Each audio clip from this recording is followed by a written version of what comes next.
Internal rate of return, or most commonly referred to as IRR, is a discount rate used for measuring the profitability of potential investments.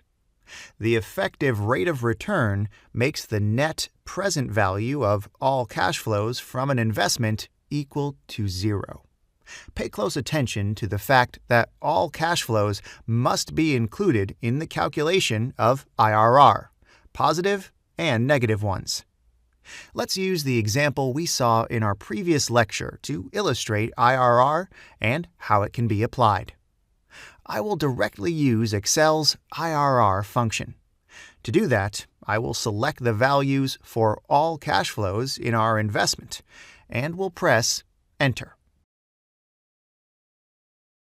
The result we obtained is 5%. But what does it mean precisely? Well, the present values we have from our previous lecture were all calculated at 10%.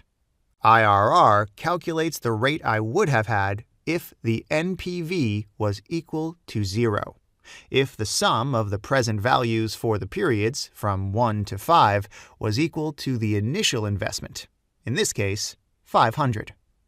Instead, the sum of the present value of the 5 cash flows is equal to 433, which is less than 500. Now, let me redo the calculation by using the IRR figure we obtained here.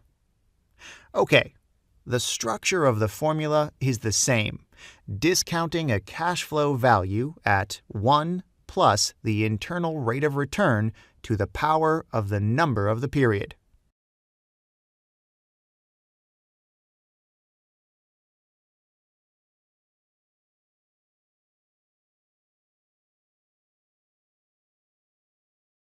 Good. I will paste the formula to the right. Wonderful. I told you, it adds up to 500. Lovely. So what would be the financial interpretation of this calculation? Would I consider this a worthy investment if my cost of financing is 10%? No, because 5% is smaller than 10%. Therefore, if we carry on with this project, we'll obtain returns that cannot cover its cost of financing. Just think of these two scenarios.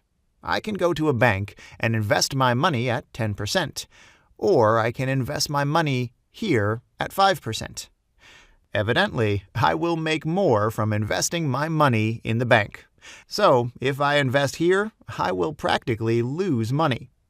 Therefore, as long as the internal rate of return is lower than an alternative investment I can choose, I should not invest. If the internal rate is higher than the interest rate, I should invest. Both NPV and IRR are used in the world of finance for assessing the potential profitability of projects.